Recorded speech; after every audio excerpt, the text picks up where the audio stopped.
Day 11 of PT 365 discussion of environment. तो next topic से चालू करते हैं which is the G20 summits.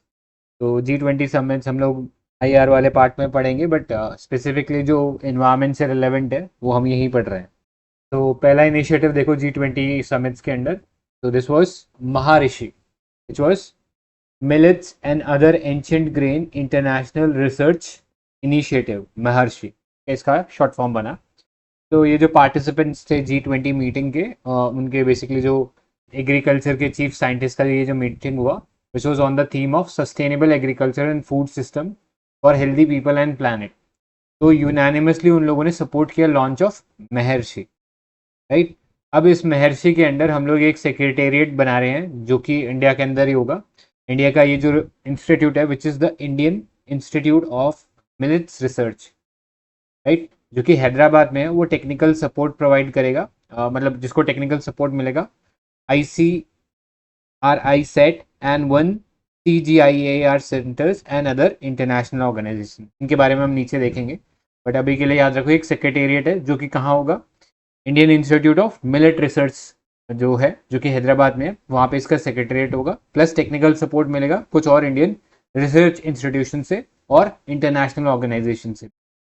तो this is in line with overall या ओवर आर्चिंग एक थीम चल रहा है which was the international year of millets 2023 के अंदर. तो कहीं ना कहीं उसी से इंस्पायर होकर हम लोगों का एम ये है कि हम रिसर्च और अवेयरनेस इंक्रीज करें about the agro biodiversity, food security and nutrition coming out from the millets.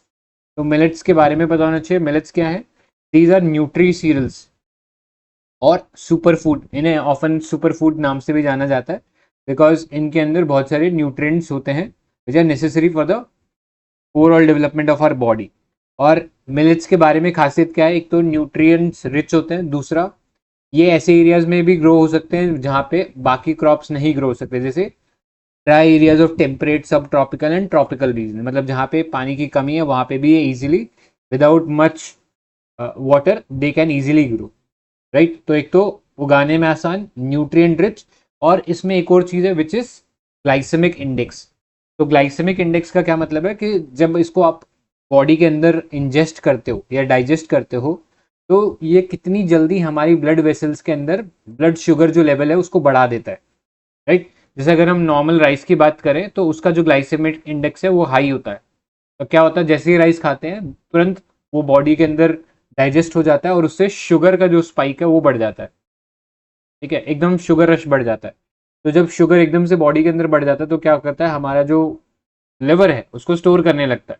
ठीक है, तो which eventually turns into fat. इसीलिए ज़्यादा शुगर खाने से बोलते हैं ना कि फैट इंक्रीज होता है. तो वो रीज़न ये है कि हमारा बॉडी वो जो एक्सेस शुगर होता है उसको स्टोर करने लगता है. ठीक है. सिमिलरली मिलेट्स के केस में ऑन द अदर हैंड क्या होता है कि ग्लाइसेमिक इंडेक्स लो होता है, तो ये बहुत धीरे धीरे हमारी बॉडी के अंदर शुगर को रिलीज करता है.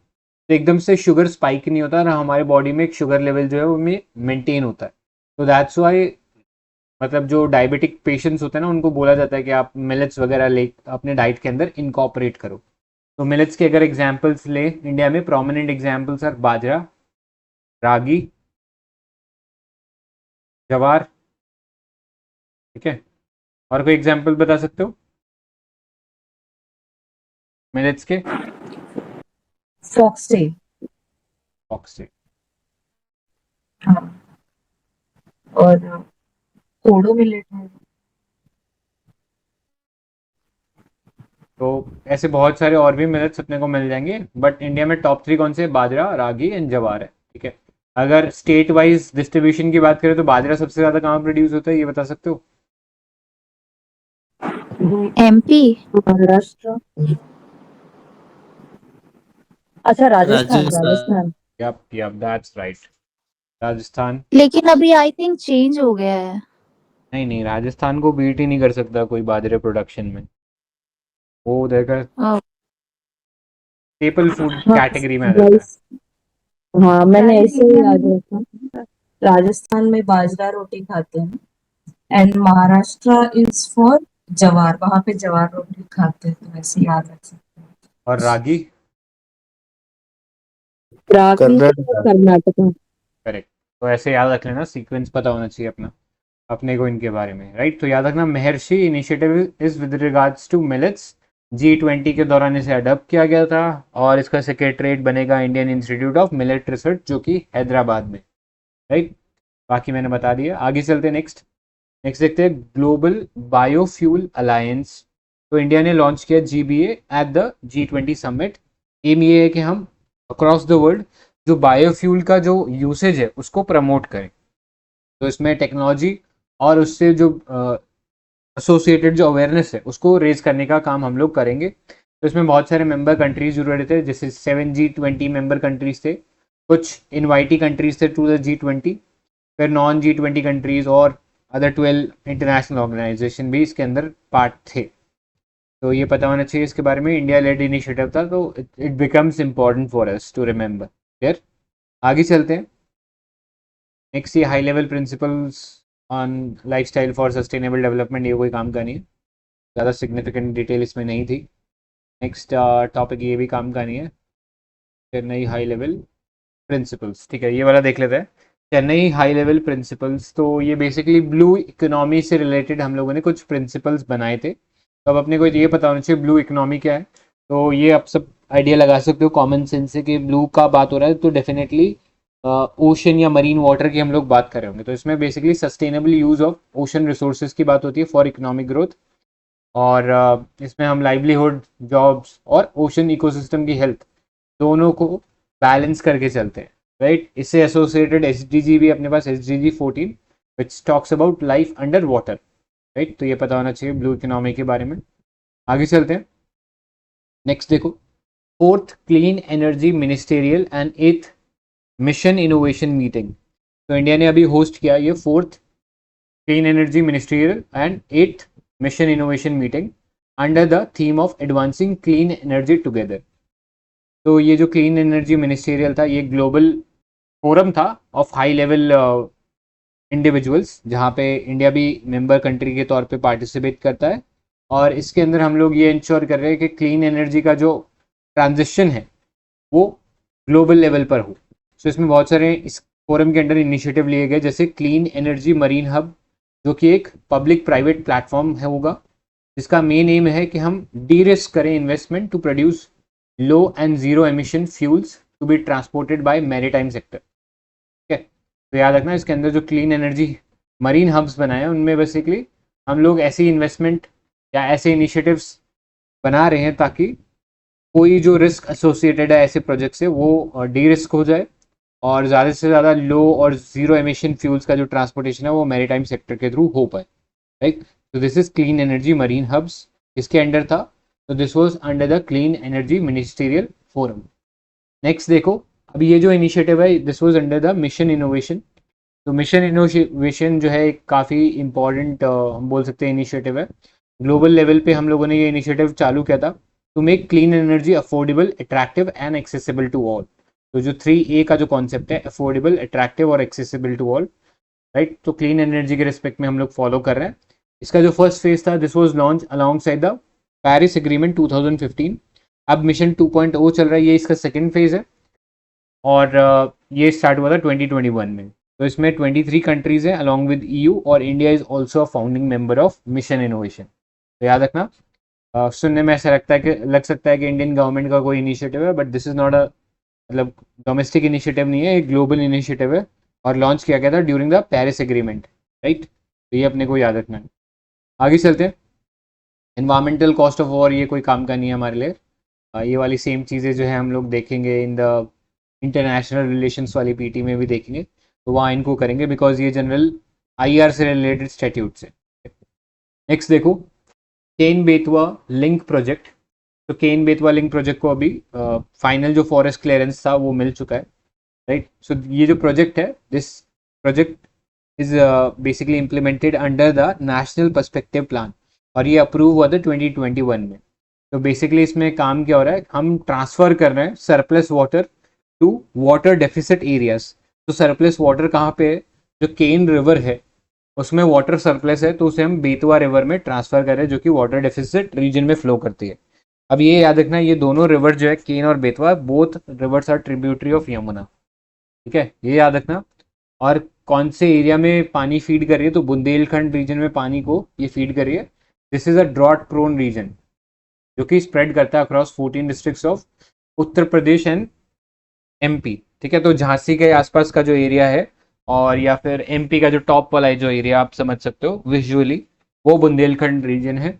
और क्योंकि ड्रॉट प्रोन है इसलिए हम लोग ये इंटरलिंकिंग कर रहे हैं ताकि फ्लडिंग भी ना हो और साथ साथ जो ड्रिंकिंग वाटर की जो नीड है वो भी इससे फुलफिल हो जाएगी। राइट, तो 2 फेजेस में ये रन हो रहा है। यहाँ पे मैप में आप देख सकते हो, ये जो है केन रिवर है यहाँ पे, ठीक है, टुवर्ड्स द ईस्ट, और उसके वेस्ट में बेतवा रिवर है। राइट, दोनों का ओरिजिन की बात करें तो दोनों ओरिजिनेट हो रही है एमपी के अंदर ही रिवर्स। ठीक है, ये रायसेन डिस्ट्रिक्ट में है और ये जो है पन्ना डिस्ट्रिक्ट के अंदर है। ठीक है, ये पता होना चाहिए, और दोनों यमुना रिवर की ट्रिब्यूटरीज है। और यहाँ से एक लिंक हम लोग क्रिएट कर रहे हैं। ठीक है, अराउंड झांसी के आसपास देख सकते हो ट्रैवल कर रहा है ये। इसके बीच में ना एक प्रोटेक्टेड एरिया आता है जिसे हम पन्ना टाइगर रिजर्व के नाम से भी जानते हैं। तो इस प्रोजेक्ट की वजह से, इस रिवर इंटरलिंकिंग प्रोजेक्ट की वजह से, ये जो पन्ना टाइगर रिजर्व का भी काफ़ी एरिया जो है सबमर्ज हो जाएगा। Right, for that reason government ने उत्तर प्रदेश और एमपी का जो फॉरेस्ट मिनिस्ट्री है उनको डायरेक्ट किया कि आप, क्योंकि ये प्रोटेक्टेड एरिया जो है सबमर्ज हो रहा है, इसलिए आप अपने इन सराउंडिंग एरियाज़ के अंदर कुछ और प्रोटेक्टेड एरियाज़ बनाएं ताकि यहाँ से जो डिस्प्लेस्ड एरिया है जो कि प्रोटेक्टेड फॉरेस्ट था या प्रोटेक्टेड एरिया था जहाँ पे ये जानवर वगैरह रह सकते थे आराम से, उसको कंपनसेट करने के लिए आप अपने तरफ भी कुछ कुछ जो है वो प्रोटेक्टेड एरियाज़ बनाए। तो दोनों साइड फिर नए नए हम लोगों ने कुछ प्रोटेक्टेड एरियाज़ और वाइल्ड लाइफ सेंचुरी बनते हुए देखे। तो ये पता होना चाहिए। अब इससे केन जो है वो वाटर मैंने बताया कि सरप्लस है, उससे बेतवा में पानी जाएगा। राइट, बुंदेलखंड के अंदर वाटर सप्लाई और इरिगेशन इससे इम्प्रूव होगा, इससे पावर जनरेशन भी होगा। ठीक है, around 103 megawatt of hydro power plus solar power भी है। तो ये याद रखना, जनरली हम सोचेंगे नदी से इंटरलिंकिंग कर रहे हैं तो हम सिर्फ सोचेंगे कि हाइड्रो पावर भी होगा, बट इसमें सोलर पावर भी इन्वॉल्व है। राइट, तो उसके अराउंड सोलर पैनल्स हम लोग लगा सकते हैं कैनल के अराउंड, और उससे हम इलेक्ट्रिसिटी जनरेट कर सकते हैं।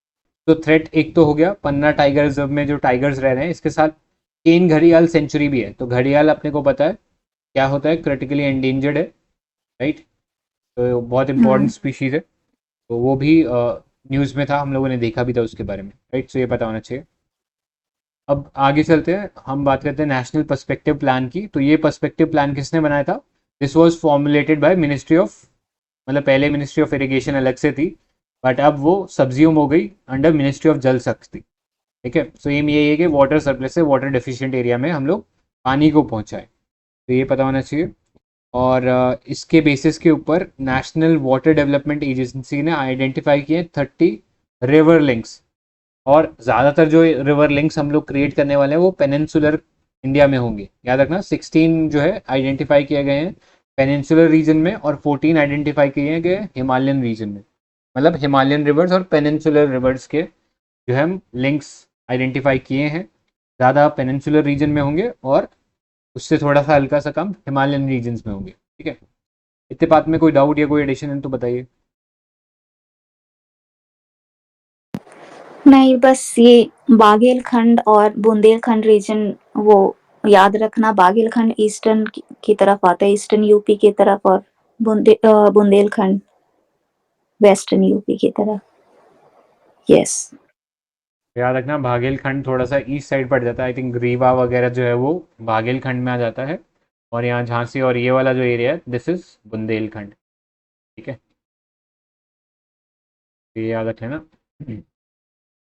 आगे चलते हैं, इससे रिलेटेड एक और रिवर इंटरलिंकिंग प्रोजेक्ट चल रहा है कॉल्ड कालसा भंडूरी प्रोजेक्ट। ठीक है, तो ये कालसा भंडूरी जो है बेसिकली कहाँ पे है तो ये पता होना चाहिए। पहले तो ये देखो, ये 2 रिवर्स हैं, these rivers are the 2 tributaries of Mahadayi river. Mahadayi river is also known as Mandovi, तो कंफ्यूज मत होना, महादाई या मांडोवी दोनों एक ही नदी के नाम है। एंड ये जो खालसा भंडूरी है, इसका जो पानी है मालप्रभा जो रिवर है इसको दिया जाएगा। राइट, तो याद रखना मालप्रभा कौन सी रिवर की ट्रिब्यूटरी है, ये बता सकते हो? कृष्णा। करेक्ट, कृष्णा नदी की ट्रिब्यूटरी है मालप्रभा। ठीक है, ऐसे GMT करके याद किया होगा ना, मालप्रभा, घाटप्रभा, तुंगभद्रा, है ना, वो सब कृष्णा की ट्रिब्यूटरीज है, तो ऐसे याद रख सकते हो आप। फिर महादाई ओरिजिनेट कहाँ करती है, तो ये ओरिजिनेट करती है भीमगढ़ वाइल्ड लाइफ सेंचुरी में in Belagavi district of Karnataka and flows into Arabian sea in Goa, right. तो एक वेस्टर्न फ्लोइंग रिवर है ये मांडोवी या महाडाई रिवर, ठीक है, ये भी याद रखना है। इससे क्या होगा, इससे जो कर्नाटका का जो नॉर्दर्न ड्रॉट हिट एरिया है उसे ड्रिंकिंग वाटर मिलेगा, राइट। फॉर दैट रीजन ये वाला कालसा बंडूरी प्रोजेक्ट इंपॉर्टेंट है, और अभी बैंगलोर का जो वाटर क्राइसिस चल रहा है उसके बाद ऑल द मोर इम्पोर्टेंट हो जाता है ऐसे प्रोजेक्ट्स, ठीक है, तो ये याद रखने हैं। तो आगे चलते हैं, नेक्स्ट देखो सैंड माइनिंग। तो NGT ने अभी एक रूल पास किया है कि अब कोई भी अगर किसी को रिवर सैंड माइनिंग करनी है तो उसके लिए आपको परमिशन लेनी पड़ेगी from the state pollution control board. तो ये जो परमिशन है दिस वुड बी मैंडेटरी। तो सैंड के बारे में थोड़ा से फैक्ट्स देखते हैं। तो this is the second most exploited resource after water in the world, सबसे ज़्यादा एक्सप्लॉइट किया जाता है। नेक्स्ट मेन सोर्स क्या है सैंड का इंडिया के अंदर, एक तो हो गया रिवर। अब रिवर में आपको कैसे मिलता है, ऊपर से जब नदी चलती है अपने यूथफुल स्टेज में तो ऊपर से पहाड़ों से जो पत्थर होते हैं उनको रोल करती रहती है, धीरे धीरे वो जो फ्रिक्शन की वजह से वो जो पत्थर होते हैं धीरे धीरे स्मॉलर पार्टिकल्स में कन्वर्ट होते रहते हैं, और ऐसे करके उनसे सैंड बनती है, right. Over the course of the river वो धीरे धीरे पार्टिकल्स स्मॉलर हो जाते हैं और राउंडेड हो जाते हैं, जिससे फिर वो सैंड बन जाता है, राइट। तो अराउंड रिवर बेड और फ्लड प्लेन्स पे आपको सैंड देखने को मिलेगी। इसके अलावा लेक्स रिजर्वायर में मिलती है, एग्रीकल्चरल फील्ड्स में मिल जाती है कभी कभी, जो कि नदियों के किनारे बसे होते हैं। इसके अलावा बीचेस के ऊपर यानी मरीन सैंड भी आपको मिलती है। और पेलियो चैनल मतलब कभी उस जगह से कोई नदी गुजरती होगी लेकिन अब नदी जो है या तो सूख गई या फिर उसने अपना कोर्स चेंज कर लिया, तो उसको बोलते हैं पेलियो चैनल। तो पुराना रास्ता उस नदी का, वहाँ से भी सैंड मिल सकती है, राइट। तो ये तो हो गया नेचुरल तरीके से सैंड मिलने का। आजकल आर्टिफिशियल सैंड भी आती है जिसे हम बोलते हैं मैन्युफैक्चर्ड सैंड या एम सैंड बोलते हैं। तो क्या होता है, पत्थरों को क्रश करके हम लोग सैंड बनाते हैं। अब रेगुलेशंस की बात करते हैं, तो हम लोगों ने पहले भी बात किया था एक एक्ट के बारे में which is the MMDR act. MMDR मतलब mines and minerals development and regulation act 1957। तो इसमें हम लोगों ने क्लासिफाई किया था सैंड को एज माइनर मिनरल, ठीक है। तो इसमें दो क्लासिफिकेशन होते हैं, एक होता है मेजर मिनरल, एक होता है माइनर मिनरल। तो मेजर जो मिनरल होता है वो यूनियन गवर्नमेंट के अंडर आता है, ठीक है, सेंट्रल गवर्नमेंट के परव्यू के अंडर होता है। वाइल जो माइनर मिनरल होता है वो स्टेट गवर्नमेंट के अंडर या उनके कंट्रोल में होता है, ठीक है। तो याद रखना administrative control over minor mineral vest with the state government, right. अब क्योंकि ये जो है इसका यूसेज स्टेट गवर्नमेंट के अंदर आता है, सेंट्रल गवर्नमेंट ज़्यादा कुछ कर नहीं सकता, तो सिंपली गाइडलाइंस पास करता है ताकि एक यूनिफॉर्मिटी रहे across states with regards to sand mining, और एक रेफरेंस पॉइंट भी रहे विद डिफरेंट स्टेट गवर्नमेंट्स के उसे कैसे अपनी सैंड पॉलिसी डिज़ाइन करनी चाहिए, right. For that reason central government ने या मिनिस्ट्री ऑफ एनवायरनमेंट ने ये गाइडलाइंस जारी किए थे, ठीक है। तो याद रखना। बाद में मिनिस्ट्री ऑफ माइंस ने भी एक सैंड माइनिंग फ्रेमवर्क तैयार किया था, और इस फ्रेमवर्क के अंदर कुछ ऑल्टरनेटिव सोर्स बताए गए थे कि हम जो रिवर या बीचेस पे जो सैंड माइनिंग कर रहे हैं उसकी जगह हम मैन्युफैक्चर्ड सैंड का इस्तेमाल कर सकते हैं जो कि क्रश्ड रॉक से बनती है, राइट। तो ये पता होना चाहिए। और आपको पता ही है लैंड माफिया जो होते हैं या फिर बजरी माफिया एक टर्म बड़ा पॉपुलर है। तो बहुत इलीगली जो है सैंड की माइनिंग होती है, इससे एक तो रेवेन्यू का लॉस होता है डायरेक्टली, और दूसरा एनवायरनमेंट का भी लॉस होता है, ठीक है। तो इसलिए पता होना चाहिए ऑल्टरनेटिव भी हमें क्या है, alternative to the sand. Next देखो NGT के बारे में बात कर लेते हैं क्योंकि NGT ने ऑर्डर दिया था।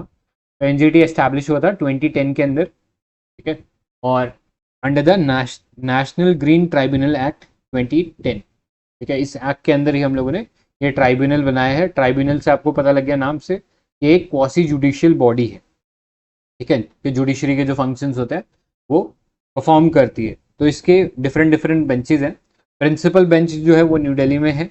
इसके अलावा अदर प्लेसेस में जैसे भोपाल, पुणे, कैलकाटा और चेन्नई में भी आपको NGT की ब्रांचेस देखने को मिलेगी, ठीक है। मेन काम क्या है कि एक्सपीडिएट करना cases relating to environmental protection and conservation of forest. अगर कोई उन प्रोटेक्टेड फॉरेस्ट को या फिर एनवायरनमेंट को पोल्यूट करता है, उस केस के अंदर वो जो पर्सन है उस पर पेनल्टी लगाना, उससे कंपनसेशन वसूल करना, ये भी एनजीटी ऑर्डर दे सकता है। एक चीज़ याद रखना, कभी भी वाइल्ड लाइफ प्रोटेक्शन एक्ट के अंडर एनजीटी काम नहीं करेगा, ठीक है। ये वाटर एक्ट, एयर एक्ट उनके अंडर काम करता है, ना कि under the wild life protection act. फिर ये याद रखना। Next, it is not bound by the procedure laid under the code of civil procedure या एविडेंस एक्ट। मतलब इसके अंदर जैसे नॉर्मल कोर्ट में प्रोसीजर चलता है कि कैसे उन्हें एक प्रोसीजर फॉलो करना पड़ता है, कैसे एविडेंस को वो एक्सेप्ट करेंगे कोर्ट में, तो वो सब चीज़ें यहाँ पे प्रोसीजर लागू नहीं होता है। यहाँ पे जस्टिस जो है वो नेचुरल जस्टिस को फॉलो करता है। नेचुरल जस्टिस मतलब कि आप दूसरी पार्टी को सुनो और नो मैन शुड बी जज इन हिज ओन केस। ये दो प्रिंसिपल होते हैं नेचुरल जस्टिस के अंडर। तो एक समरी डिसीजन दिया जाता है, मतलब फटाफट से जस्टिस कर दिया जाता है।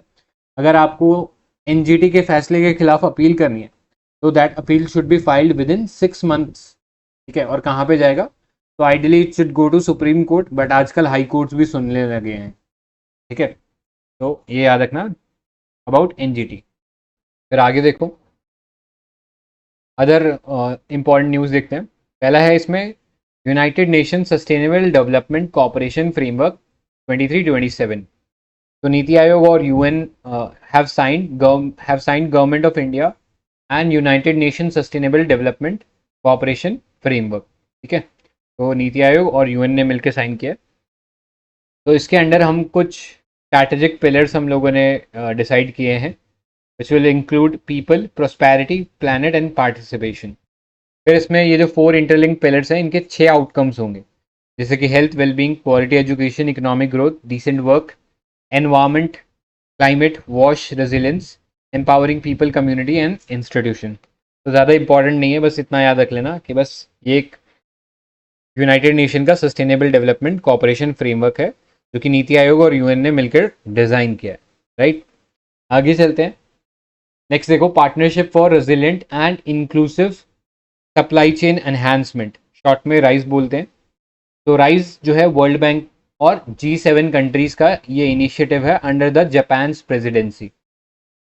तो इस राइज इनिशिएटिव के अंदर हम लोगों ने $40 मिलियन का एक फंड तैयार किया है या पार्टनरशिप प्रोजेक्ट तैयार किया है, जिससे हम डाइवर्सिफाई करेंगे supply chain for clean energy products, ठीक है। जो क्लीन एनर्जी प्रोडक्ट्स का जो सप्लाई चेन है, इसको ज़्यादा डाइवर्सिफाई करेंगे ताकि जो लो और मिडिल इनकम कंट्रीज़ हैं उन्हें सपोर्ट किया जा सके इन इंश्योरिंग कि वो जो क्लीन एनर्जी प्रोडक्ट्स के सप्लाई चेन के अंदर इनकॉर्पोरेट हो जाए, ठीक है।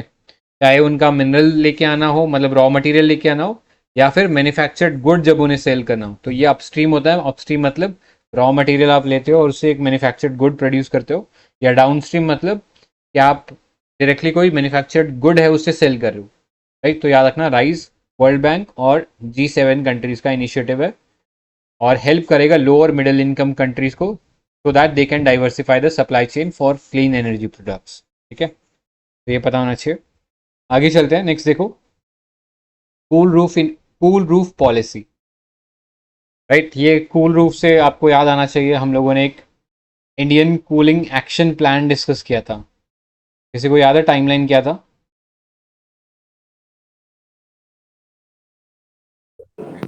2037-38।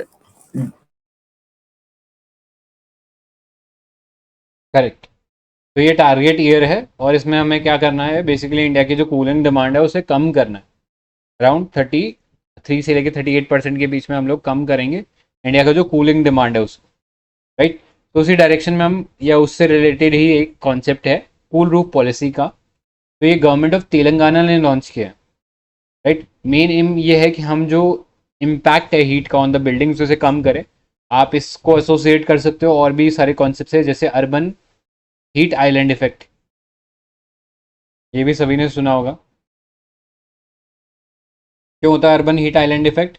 बिकॉज अर्बन एरियाज में कंक्रीटाइजेशन हो गया है, ग्रीन स्पेसेस बची नहीं है, तो वो जो हीट होती है वो ट्रैप हो जाती है। तो इसलिए आपको अर्बन एरियाज में हीट उसके सराउंडिंग जो सेमी अर्बन एरिया है या जो रूरल एरिया, उससे 2 या 3 डिग्री ज़्यादा मिलेगा अर्बन एरियाज में जो हीट है, राइट, क्योंकि कंक्रीटाइजेशन हो गया। राइट। अब कूल रूफ पॉलिसी में हम लोग क्या कर रहे हैं, जितने भी, एक तो चीज़ है कि ये मैंडेटरी किया गया for government and non residential commercial building, so उन्हें इंश्योर करना है कि वो जो रूफ बना रहे हैं उसमें ऐसे मटेरियल इस्तेमाल करने हैं जिससे हीटिंग जो है उस बिल्डिंग की डिमांड कम हो। आप इसके लिए क्या कर सकते हो, आप ऐसे पेंट्स या लिक्विड डेवलप कर सकते हो जिनकी हाई रिफ्लेक्शन है। हाई रिफ्लेक्शन मतलब हाई एल्बिडो, हाई एल्बिडो है, तो ज़्यादा हीट रिफ्लेक्ट कर देगा एब्जॉर्ब करे बिना। इसके अलावा प्री फैब्रिकेटेड मटीरियल इस्तेमाल कर सकते हो जैसे पीवीसी मेम्ब्रेन्स, ठीक है, पॉलीविनाइल क्लोराइड या बिट्यूमन बेस्ड शीटिंग्स का इस्तेमाल कर सकते हो जो कि कम हीट को ट्रैप करेगा, राइट। तो इससे हम जो बिल्डिंग का जो कूलिंग का डिमांड है वो कम करेंगे एंड इवेंचुअली इससे एनर्जी कंजम्पशन भी कम हो जाएगा। तो याद रखना, कूल रूफ पॉलिसी किसने लॉन्च किया, गवर्नमेंट ऑफ तेलंगाना ने। आगे चलते हैं, नेक्स्ट देखो, मिशन 50 के EV4 इको। तो ये जो मिशन था this was launch by SIDBI, small industry development bank of India. इन्होंने एक पायलट स्कीम लॉन्च किया है, राइट। और एम ये है इस स्कीम का कि हम स्ट्रेंथन करें इलेक्ट्रिक व्हीकल इकोसिस्टम को in India by financing EV purchase through direct and indirect, leading to MSME and NBFCs respectively, ठीक है। जो EV का जो इकोसिस्टम है उससे MSME सेक्टर और NBFC जो है स्ट्रेंथन हो, राइट। फॉर दैट रीजन हम लोगों ने लॉन्च किया है एक पायलट बेसिस के ऊपर मिशन 50 के EV4। और किसने किया है, तो सिडबी ने ये इनिशिएटिव लॉन्च किया, तो ये पता होना चाहिए। आगे चलते हैं, नेक्स्ट देखो, तो ये थोड़ा साइंस एंड टेक से भी रिलेटेड है। परवोक साइट्स, तो ये एक इम्पॉर्टेंट डेवलपमेंट है सोलर एनर्जी के टर्म्स में।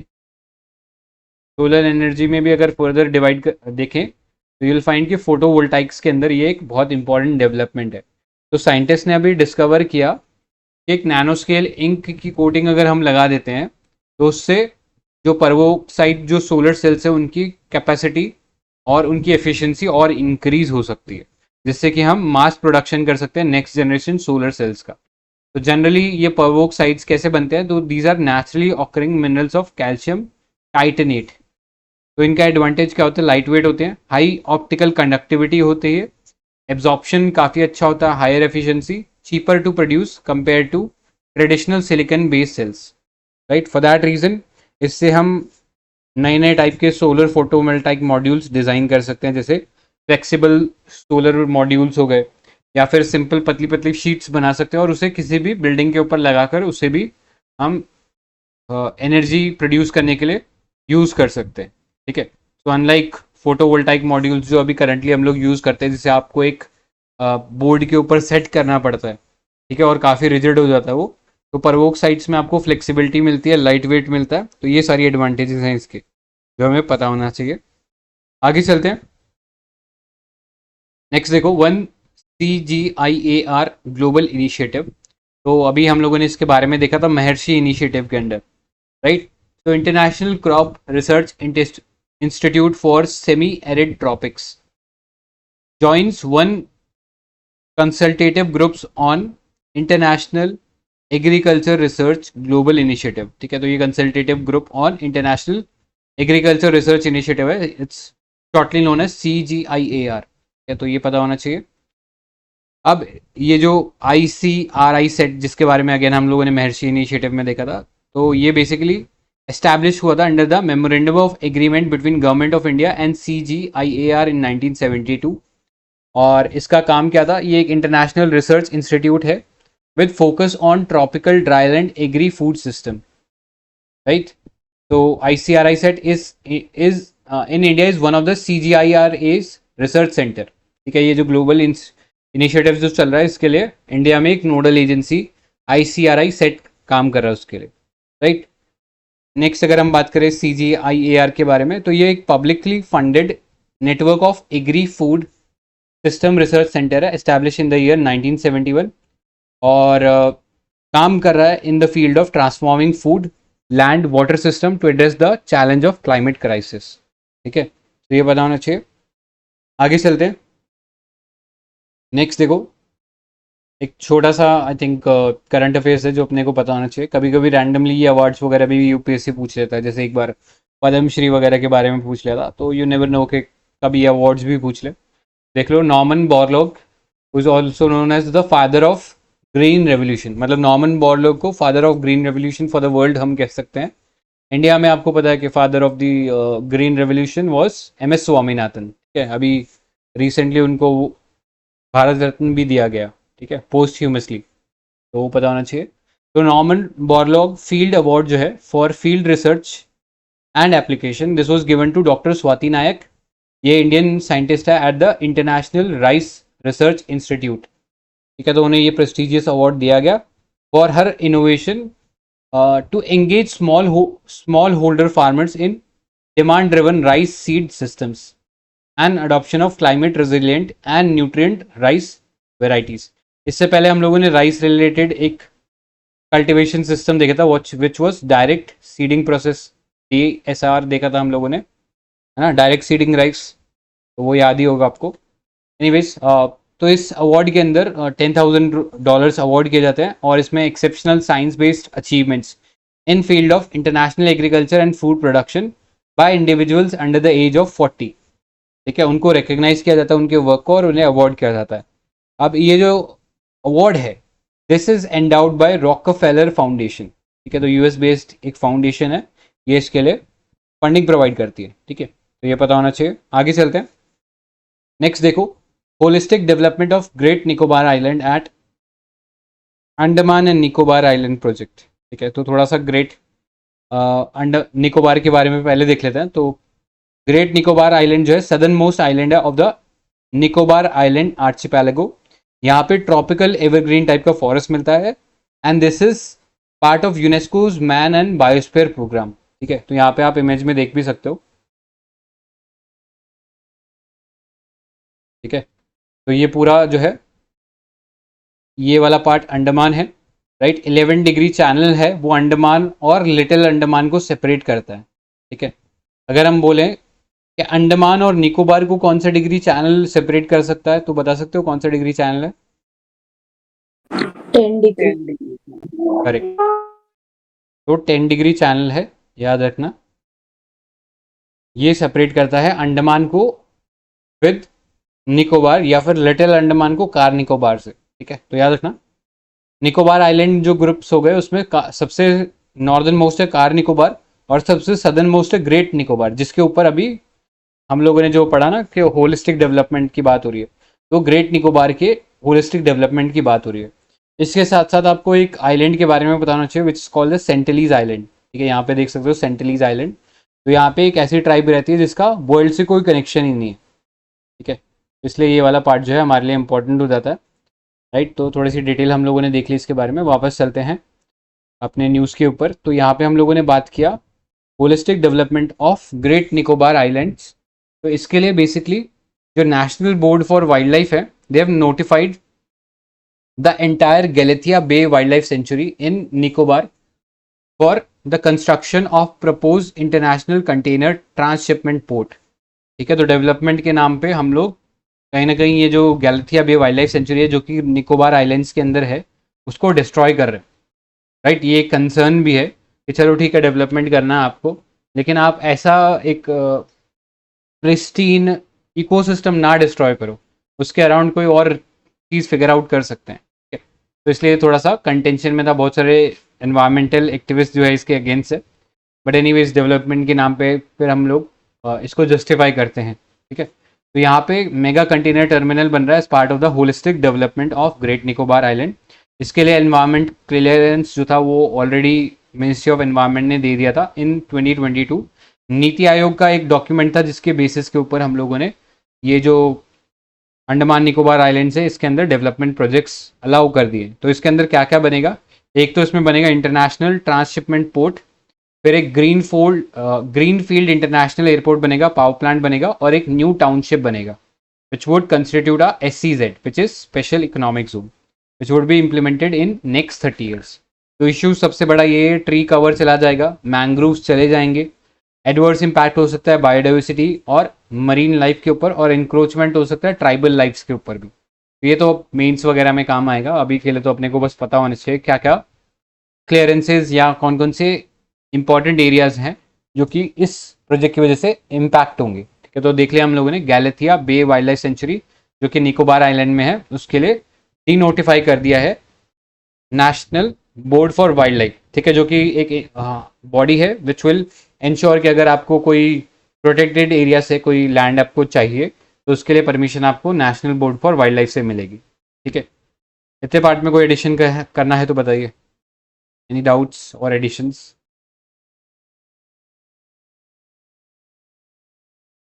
ठीक है, फिर आगे चलते हैं। नेक्स्ट देखो, मुल्ला पेरियार डैम। ये डैम हमेशा न्यूज़ में रहता है, कभी ना किसी कारण न्यूज़ में रहता ही है, ठीक है। तो सुप्रीम कोर्ट ने ऑर्डर किया recently survey of India to determine whether Kerala's mega parking project near Mulla Periyar dam is encroaching the Periyar lake lease agreement 1886 territory, ठीक है। तो सर्वे ऑफ इंडिया के बारे में देख लेते हैं पहले। Survey of India is the national survey and mapping organisation set up in 1767।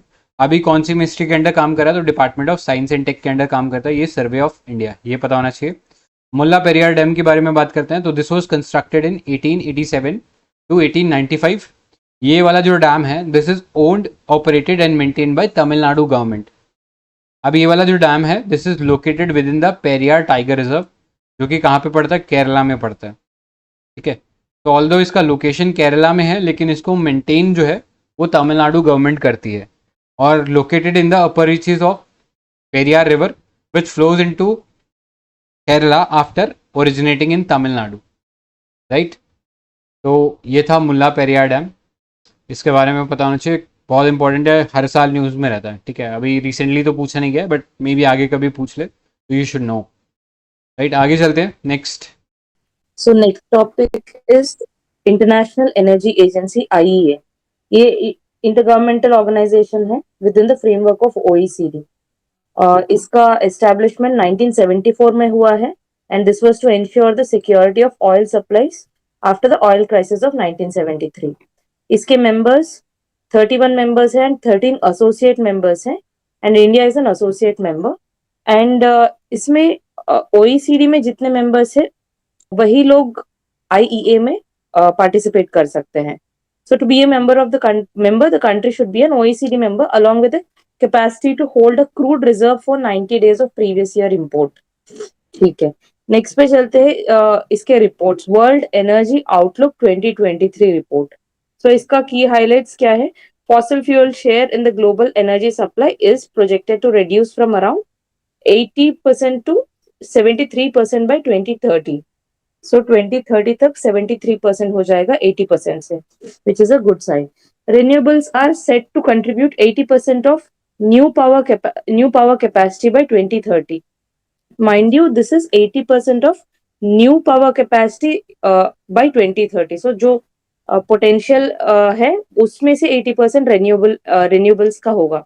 In the stated policy scenarios, that is steps, with solar PV alone accounting for more than half of this. So याद रखना 80% renewable से होगा and उसमें से 50% solar से आएगा. India's specific observations. India has now become an importer of modern clean energy technologies as it scaled up solar and wind power generation capacity. Over the past 5 years, solar PV has accounted for 60% of new generation capacity. जो हमने अभी देखा है, world में 50% solar का होने वाला है एंड इंडिया में अभी 60% न्यू जनरेशन कैपेसिटी में से solar is accounting for 60%. India's demand for electricity for running household air condition is estimated to expand 9-fold by 2050. अभी हमने थोड़ी देर पहले एक ये देखा टारगेट ऑफ 2037, ये ठीक उसके ऑपोजिट जाएगा कि क्योंकि इसका running household air conditions, so वो 2050 9-fold इंक्रीज होगा बाय 2050.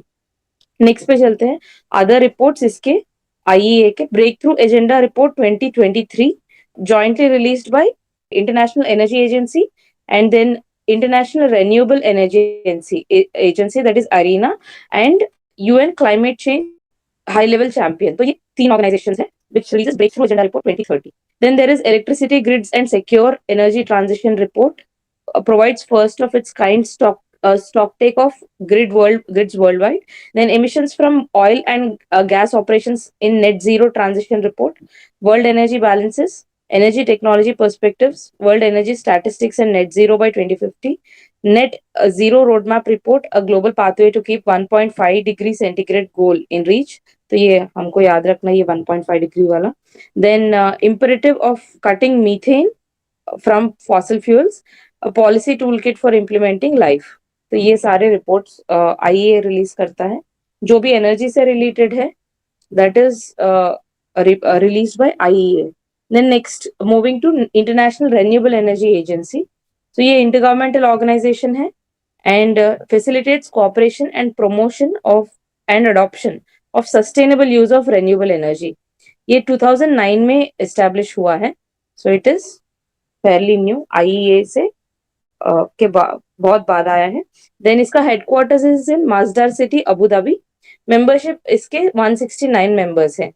ठीक है. And India is a member. So IEA में इंडिया मेंबर नहीं है, एसोसिएट मेंबर है, लेकिन रेन्यूएबल एनर्जी एजेंसी में इंडिया मेंबर है. नेक्स्ट पे चलते हैं. इसके reports. World energy transition outlook 2023.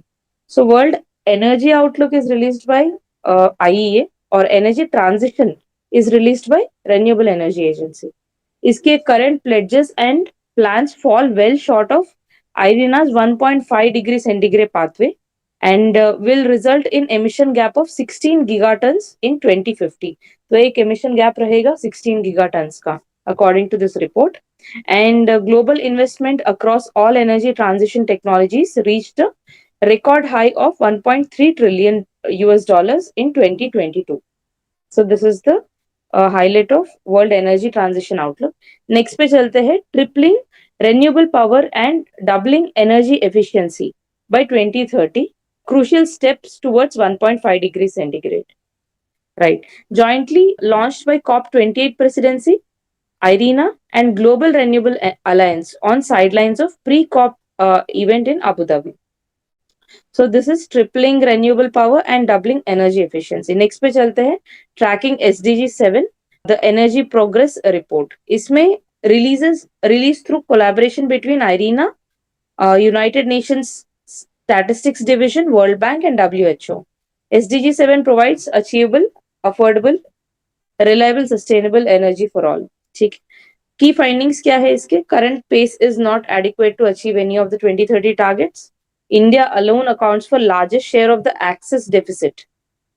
क्या है ये? Defined as the population lacking access to electricity, and then it is followed by China. So first India है, उसके बाद China है, which are part of this access deficit. Then other reports क्या है इसके? Renewable power generation costs in 2022 and low cost finance for energy transition report. तो ये other reports है IRENA का. इसमें कुछ डाउट्स है क्या और प्रीवियस टॉपिक्स में और एनी एडिशन? COP28 दुबई में हुआ है ना? हाँ. Right. Okay.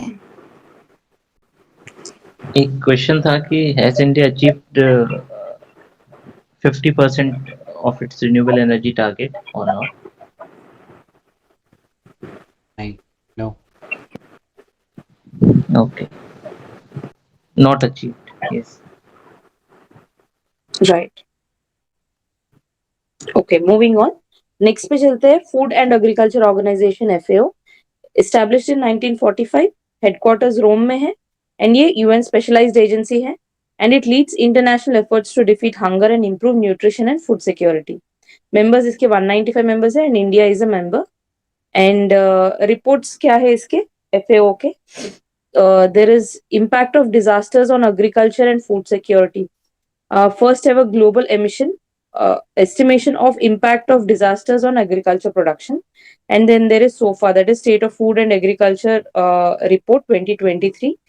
FAO dedicated 2 consecutive editions of SOFA on the same theme. ये first time ever है same theme पे 2 consecutive editions. Then Asia and Pacific Regional Overview of Food Security and Nutrition 2023. इसमें statistics and trends and the status of women in agri-food systems.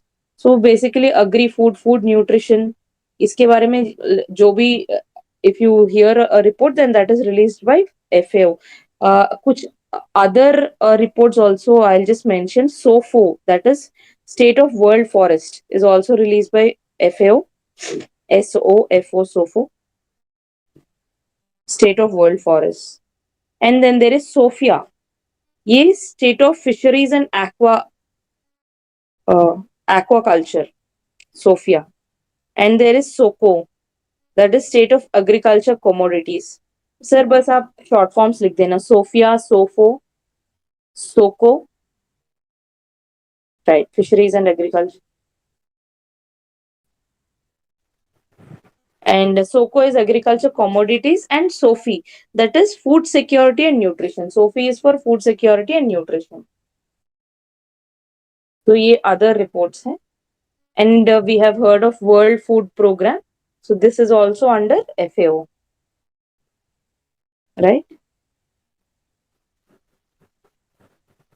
GIAHS भी पता है आपको, Agricultural Heritage of Global Importance, वो भी FAO के under है, right. बिल्कुल है. फिर आगे चल रहे हैं, है ना.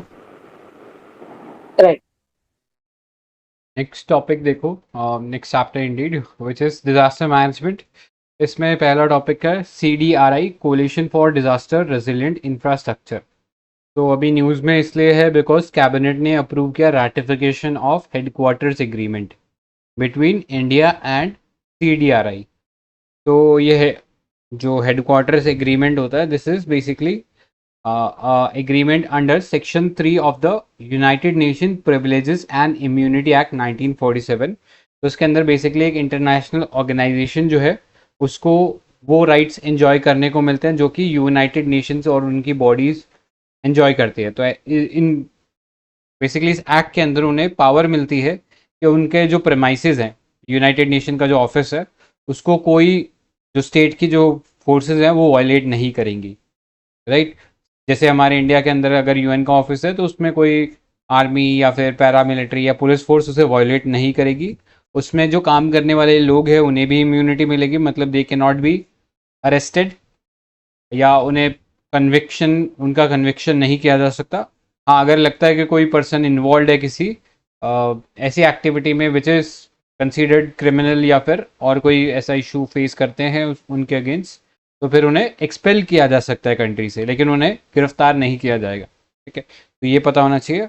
और ये all these power comes from the United Nations privileges and immunities act 1947. ठीक है, तो अब ये जो इस एक्ट के अंदर हम लोगों ने हेडक्वार्टर एग्रीमेंट साइन किया है, इसके अंडर ये सेम जो प्रोविजंस है CDRI के जो प्रेमाइसेस और उसमें काम करने वाले लोग सब ये प्रोविजंस को एंजॉय करेंगे. ठीक है, तो ये पता होना चाहिए. अब इससे ये जो CDRI है ये एक इंडिपेंडेंट और इंटरनेशनल लीगल पर्सोना बन गया. ठीक है, नेक्स्ट CDRI के बारे में बात करें तो ये एक ग्लोबल पार्टनरशिप है launch in 2019 by Indian prime minister at the UN climate action summit eight New York, right. तो याद रखना इंडिया लेड इनिशिएटिव है और प्राइम मिनिस्टर मैंने हमारे से लॉन्च किया था at the UN climate action summit eight New York. इसका ऑब्जेक्टिव क्या है, नाम से आपको पता लग रहा है कि हमें रेजिलियंस प्रमोट करना है of infrastructure so that they can deal with climate change and disaster risk, जिससे कि सस्टेनेबल डेवलपमेंट हो सके. मेंबरशिप की बात करें तो 31 कंट्रीज है इसमें including India, 6 international organisation and 2 private sector organisation इसके मेंबर्स है. अब ये वर्क करता है at the intersection of Sendai framework for disaster risk reduction and Paris agreement. ठीक है, तो सेंडाई फ्रेमवर्क सिर्फ डील करता है with the disaster risk reduction और पेरिस क्लाइमेट एग्रीमेंट जो है इट डील्स विद के क्लाइमेट चेंज जो है उसको होने से हम लोग रोके. तो CDRI जो है इन दोनों के इंटरसेक्शन पे या इंटरफेस पे वर्क करता है. ठीक है, ये दोनों के जो आइडियाज हैं उसको इनकॉर्पोरेट करता है. ये एक रिपोर्ट निकालता है विच इज बाईनियल रिपोर्ट. ठीक है, बाईनियल मतलब 2 सालों में एक बार. ठीक है, तो ये एक रिपोर्ट निकालता है on global infrastructure resilience capturing resilience dividend, right. So ये एक रिपोर्ट है जो कि निकालता है. बाकी रेजिलियंट इंफ्रास्ट्रक्चर ये सब टर्म्स आपको पता है, ये एक्सप्लेन करने की जरूरत नहीं है, ये बहुत बेसिक है. नेक्स्ट चलो, तो नेक्स्ट टॉपिक है इसमें रिस्क टिपिंग पॉइंट. तो ये इंटरकनेक्टेड डिजास्टर रिस्क क्वेश्चन है. हाँ, CDRI UN का एक एजेंसी है क्या? नहीं. करेक्ट है, नहीं है। हाँ, जेपीएससी में एक क्वेश्चन पूछा था जिसमें लोगों को कंफ्यूजन हो गया था, तो ये याद रखना सीडीआरआई डिफरेंट गवर्नमेंट पार्टनरशिप और यूएन की जो एजेंसीज है उनके पार्टनरशिप से बना है, लेकिन एज सच एजेंसी नहीं है यूएन का। ठीक है, फिर आगे देखो, इंटरकनेक्टेड डिजास्टर रिस्क रिपोर्ट 2023।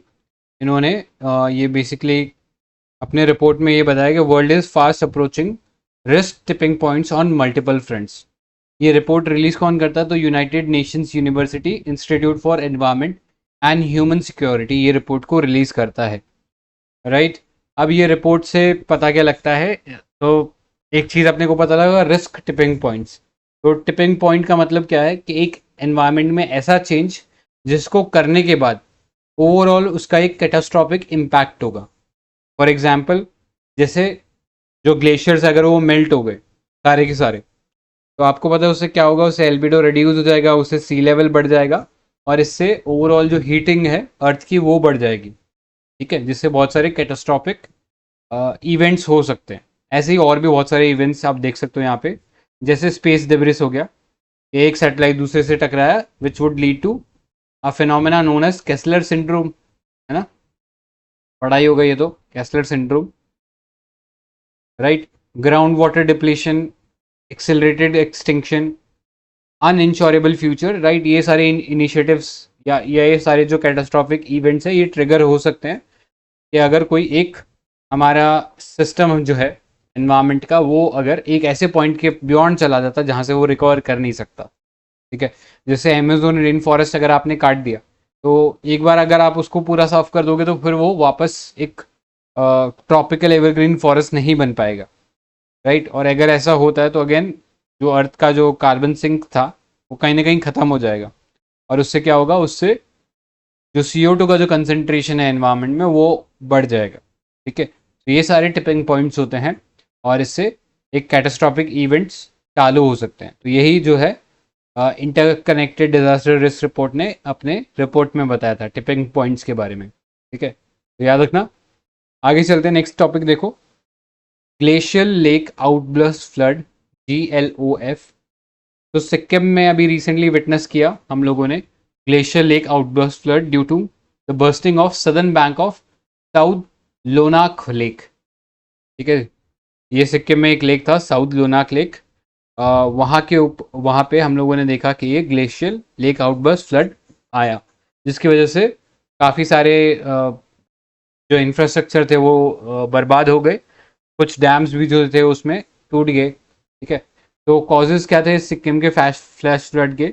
एक तो सिक्किम का जो साउथ लोनाक लेक है उसमें एक्सेलरेटेड मेल्टिंग हो रहा था और मेल्टिंग होने से ऊपर हायर रीचेस में एक लेक बन जाता है। धीरे धीरे क्या होता है, उसके जो सराउंडिंग बाउंड्री वॉल्स होते हैं उस लेक का जो प्रेशर है उसको सस्टेन नहीं कर पाते और आउटबर्स्ट हो जाता है, ठीक है। तो ये पता होना चाहिए। और इस आउटबर्स्ट से हमें एक फ्लड देखने को मिलती है और उस फ्लड को हम बोलते हैं glacier lake outburst flood, right. इससे इसको एक्सेंचुएट किया गया, मतलब इससे सपोर्ट भी मिला इस फ्लड को from the release of water from Chungthang dam, ठीक है। तो चुंगथांग डैम याद रखना, ये इस सीरीज ऑफ इवेंट्स में इन्वॉल्व था, राइट। तो ये कॉन्सेप्ट है और कई सारी रिपोर्ट्स है जिसके हिसाब से पता लगता है कि ये जो ग्लेशियर्स हैं अपना वॉल्यूम लूज करेंगे around 30 to 50% in next few years, right. और इसकी वजह से ग्लेशियर लेक आउटबर्स्ट फ्लड्स जैसे इवेंट काफ़ी बढ़ेंगे। अगर हम इंडिया का टाइमलाइन उठा के देखें पिछले 2 डेकेड्स के अंदर हम लोगों ने बहुत सारे devastating glacier lake outburst flood देखे हैं, जिसमें से प्रोमिनेंट था केदारनाथ का आउटबर्स्ट फ्लड ऑफ 2013, चमोली का 2021 एंड सिक्किम का 2023, ठीक है। तो ये सारे इवेंट्स पता होने चाहिए। आगे चलते हैं, नेक्स्ट देखो, अर्थक्वेक स्वॉर्म्स। तो अर्थक्वेक स्वॉर्म्स का मतलब है कि एक सीरीज ऑफ अर्थक्वेक्स का आना एक साथ, ठीक है। तो जैसे इंडिया के अंदर भी अर्थक्वेक स्वॉर्म्स हमें देखने को मिलते हैं। अगर आपने एक रीजन का नाम सुना है इन महाराष्ट्र कॉल्ड पालगढ़, ठीक है, यहाँ पे अर्थक्वेक स्वॉर्म्स काफ़ी पॉपुलर आते रहते हैं फ्रिक्वेंटली। तो ये एक सीरीज ऑफ अर्थक्वेक्स का इवेंट है जो कि बहुत फ्रीक्वेंट हमें देखने को मिलता है। तो याद रखना 2200 earthquakes were observed in Iceland in 24 hours, right. तो इसलिए ये अर्थक्वेक स्वॉर्म्स हमारे लिए न्यूज़ में है। अर्थक्वेक के बारे में अगर हम बात करें थोड़ा सा बेसिक, तो जो पॉइंट जहाँ पे अर्थक्वेक एक्चुअली जनरेट होता है उस पॉइंट को क्या बोलते हैं हम लोग? What is that point? Epicentre. अगर बिलो द अर्थ सरफेस है तो उसे Focus. क्या बोलते हैं? हाँ करेक्ट, जहाँ पे जनरेट हो रहा है वो फोकस है, राइट? पॉइंट जहाँ पे वो जनरेट हो रहा है वहां से एकदम परपेंडिकुलर डिस्टेंस सरफेस पे आप ऊपर आ जाओगे तो वो एपिसेंटर कहलाता है, ठीक है? तो याद रखना ये एपिसेंटर है, फोकस नीचे होता है जहाँ पे एक्चुअली अर्थक्वेक जनरेट हुआ था। इसे एक और नाम से जाना जाता है, दैट इज कॉल्ड हाइपोसेंटर, ठीक है? तो ये याद रखना। अब अपने को पता है अर्थक्वेक्स जो होते हैं इससे कुछ वेव्स जनरेट होती हैं, उन वेव्स को हम कैटेगराइज कर सकते हैं into kinds of wave. One is body waves, दूसरा है सरफेस वेव्स। अब बॉडी वेव्स का मतलब क्या है? ये अर्थ की पूरी बॉडी के अंदर ट्रैवल करती हैं और इसमें आपको वैरायटी मिलती है। इसमें दो वैरायटी फर्दर है, पी वेव्स और एस वेव। पी मतलब प्राइमरी और एस मतलब सेकेंडरी वेव। आपको एक चीज़ पता होनी चाहिए, प्राइमरी वेव्स जो होती हैं these can travel across solid, liquid and gas, but S waves can only travel through solid, ठीक है? इसलिए ये मेंटल में नहीं जाती और डिफ्लेक्ट हो जाती है वहाँ से। वेराज पी वेव्स अर्थ के अक्रॉस ट्रैवल कर सकती हैं और जैसे ही अर्थ की सरफेस पे टकराती है बॉडी वेव्स, उससे एक नई सेट ऑफ वेव्स जनरेट होती है जिसे हम सरफेस वेव्स कहते हैं। सरफेस वेव में भी अगेन रेलिग और लव वेव्स, आपको दो डिफरेंट टाइप की वैरायटी देखने को मिलती है, राइट? तो ये अपने को डिफरेंसेस पता होने चाहिए। ज़्यादा डिस्ट्रक्शन किससे होता है? तो ज़्यादा डिस्ट्रक्शन सरफेस वेव से होता है, राइट? तो यहाँ पे आप देख भी सकते हो, सबसे पहले अर्थक्वेक जब जनरेट होता है तो उससे सरफेस के ऊपर कौन सी वेव आती है? पी वेव आती है। उसके थोड़े इंटरवल में एस वेव्स आती है और ये जब एस वेव्स आ जाती हैं उससे फिर नई सेट ऑफ वेव्स जनरेट होती है अर्थ की सरफेस पे, विच इज कॉल्ड सरफेस वेव। और सरफेस वेव का एम्पलीट्यूड आप देख सकते हो, इससे सबसे ज़्यादा डिस्ट्रक्शन होता है, ठीक है? तो ये अपने को चीज़ें पता होनी चाहिए इसमें।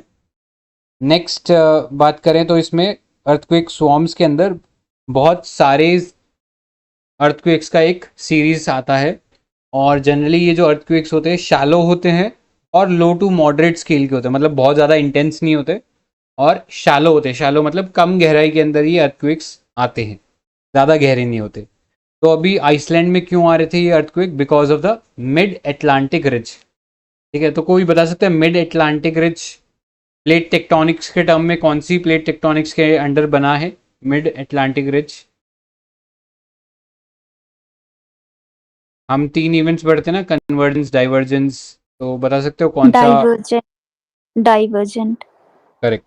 तो डाइवर्जेंट प्लेट बाउंड्री की वजह से प्लेट सेपरेट होती है और उसकी जगह हमें देखने को मिलता है क्या? मैग्मा फ्लो होता है जिससे मिड ओशनिक रिजेस बनती है, ठीक है? तो याद रखना मिड एटलांटिक रिज जो है वो कारण है for the occurrence of these earthquake swarms in Iceland, ठीक है? अब इससे क्या होता है, एक vertical plumule of hot molten rocks erupt करता है फ्रॉम द मेंटल और उससे क्या जनरेट होता है? Mid oceanic ridges. याद रखना मिड ओशनिक रिजेस। तो इससे बेसिकली ओशन क्रस्ट का फॉर्मेशन होता है, इस इवेंट से ओशनिक क्रस्ट का फॉर्मेशन होता है, राइट? अब आइसलैंड में इसके अलावा बहुत यूरोप के सबसे एक्टिव और लार्जेस्ट वोल्केनोज भी है। नाम बड़े अजीब से हैं, ठीक है? यहाँ पे I can not even spell these names, बहुत वियर्ड नेम्स है। तो ऐसे समझ लेना इस टाइप के वियर्ड नेम आएंगे तो जनरली आपको आइसलैंड या नॉर्डिक कंट्रीज में ही मिलेंगे, ठीक है? तो आप एक सेफ बेट ले सकते हो वहाँ पे, राइट? नेक्स्ट देखो रिलेटेड न्यूज़ में कॉस्मिक कोसेस्मिक आयोनोस्फेरिक परटर्बेशंस। तो ये एक स्टडी था जिसने अभी रिवील किया कि जो स्मॉलर अर्थक्वेक्स होते हैं उसका जो रिफ्लेक्शन होता है आयोनोस्फेयर में भी देखने को मिलता है, बिकॉज अर्थक्वेक जनरेट करता है कुछ अकूस्टिक वेव्स। अकूस्टिक मतलब साउंड वेव्स रिलीज करता है जो कि एक तरीके से जो हमारा आइनोस्फेयर है उसमें कुछ वाइब्रेशंस क्रिएट करता है जिन्हें हम कहते हैं कोसेस्मिक आइनोस्फेरिक परटर्बेशंस, ठीक है? तो याद रखना ये रिसेंटली न्यूज़ में था ये कॉन्सेप्ट, राइट? इतने पार्ट में कोई डाउट या कोई एडिशन है तो बताइए।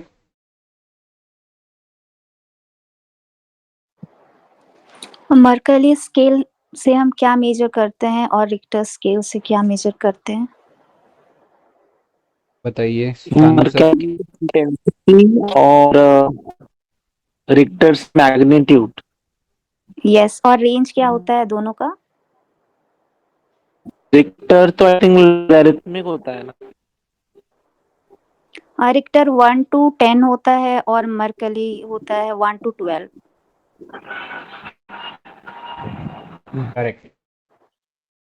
तो सर ने, जैसे शानू सर ने बोला, ऑल्दो सवाल का आंसर वो नहीं था, लेकिन शानू सर ने एक इम्पॉर्टेंट पॉइंट रेज किया कि ये लॉगरिथमिक स्केल है। तो अगर मैं आपसे पूछूँ कि एक 6 लेवल का रिक्टर स्केल पे अर्थक्वेक आता है और एक 7 लेवल का अर्थक्वेक आता है रिक्टर स्केल में, तो इनमें इंटेंसिटी में कितना फर्क है?